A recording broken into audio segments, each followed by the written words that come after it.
जज बनने के लिए कॉलेज कितना इम्पोर्टेंट है?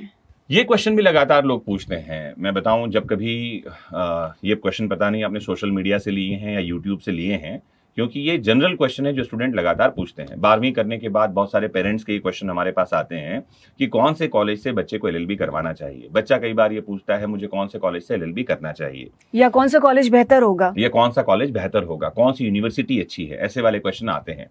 आपको बताऊं एक बात में, अगर भारत के टॉप लॉ यूनिवर्सिटीज की बात करें तो इसमें एनएलयूज आते हैं, नेशनल लॉ यूनिवर्सिटीज जो हैं ये टॉप इंस्टीट्यूट्स में आते हैं जहां से एलएलबी करना सबसे बढ़िया है। लेकिन इनमें सीट्स लिमिटेड हैं। क्लैट और एआईएलईटी जैसे एग्जाम होते हैं जिनको पास करने के बाद कुछ चुनिंदा बच्चे जो है वहां सीट रिजर्व कर पाते हैं। तो अगर आपके पास ये क्षमता है कि आप कॉम्पिटिटिव एग्जाम पास करके एनएलयू से कर सकें, डीयू से कर सकें, बीएचयू से कर सकें, तो ये कुछ नामी इंस्टीट्यूट है।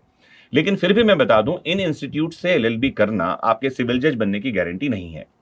इन इंस्टीट्यूट से एलएलबी की तैयारी करना या एलएलबी का कोर्स करना आपके जीवन में बेहतर करने की गारंटी भी नहीं है। ये बात और है कि ये इंस्टीट्यूट आपको बढ़िया बेस प्रदान करते हैं। Point to be noted. Point to be noted, base अच्छा मिलेगा। लेकिन अगर आपके पास ये सुविधा नहीं है, आपने क्लैट की ठीक से तैयारी नहीं की है, आपने सीट रिजर्व नहीं किया, इससे कोई फर्क नहीं पड़ता कि आप जज नहीं बन पाएंगे। ऐसा बिल्कुल नहीं है, क्योंकि इसीलिए इन एग्जाम्स का नाम कॉम्पिटिटिव एग्जामिनेशन है कि बच्चा कोई भी किसी बैकग्राउंड से आता है उसको इक्वल लाकर खड़ा कर दिया गया है कॉम्पिटिटिव एग्जाम के लिए। जो कॉम्पिटिटिव एग्जाम की ठीक तैयारी करेगा वो जज बनेगा।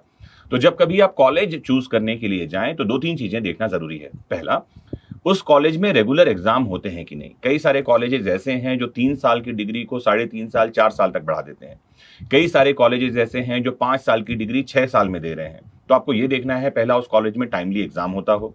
दूसरा, आप ये देखिए कॉलेज से जो पास आउट होने वाले स्टूडेंट हैं उनका परसेंटेज कितना है। मतलब 90-95% से ज्यादा अगर स्टूडेंट पास हो रहे हैं तो वो कॉलेज बढ़िया है। अगर वो 50-60% पास हो रहे हैं, 40% फेल हो रहे हैं, तो वो कॉलेज आपका नहीं है। और सबसे इंपॉर्टेंट आपको देखना चाहिए कि क्या उस कॉलेज के पास में यूजीसी का रिकॉग्निशन है, यूनिवर्सिटी ग्रांट कमीशन का रिकॉग्निशन होना चाहिए। और दूसरे नंबर पे बार काउंसिल ऑफ इंडिया, बहुत कम लोगों को ये जानकारी है, इस बात को आप नोट करें इस हमारे शो के माध्यम से, कि कॉलेज के पास बीसीआई यानी बार काउंसिल ऑफ इंडिया की परमिशन होनी चाहिए। बहुत सारे कॉलेजेस ऐसे हैं जिनके पास बार काउंसिल का परमिशन नहीं होता है और वो पढ़ाना स्टार्ट कर देते हैं। उन्होंने बार काउंसिल को एप्लीकेशन भेजा होता है, 6 महीने साल भर बाद बार काउंसिल उनको रिकॉग्नाइज नहीं करती है और 1 साल स्टूडेंट का खराब हो जाता है। तो प्लीज ये चेक करें कि कॉलेज एस्टैब्लिश्ड हो, लंबे समय से काम कर रहा हो, उसके पास रिजल्ट्स हों और यूजीसी और बीसीआई से रिकॉग्निशन उसका हो। अगर इतना है तो आप सही कॉलेज में सही जगह पहुंच चुके हैं। जी सर।